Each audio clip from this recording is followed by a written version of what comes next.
Clamping cauls keep your panel glue-ups flat, without alignment dowels or dominoes, and they protect the wood from harsh clamping pads. Wooden shop-made cauls can get stuck to your project, and shaping just the right camber into them is difficult and time-consuming.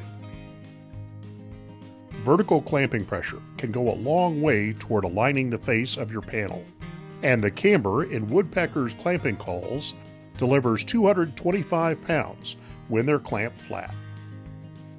That's right, just one clamp on each end, and the clamping cauls do the rest. Our clamping cauls are precision machined from a sheet of 3/4 inch solid phenolic material. Common wood glues won't stick to phenolic, so there's no concern of getting them stuck to your panel.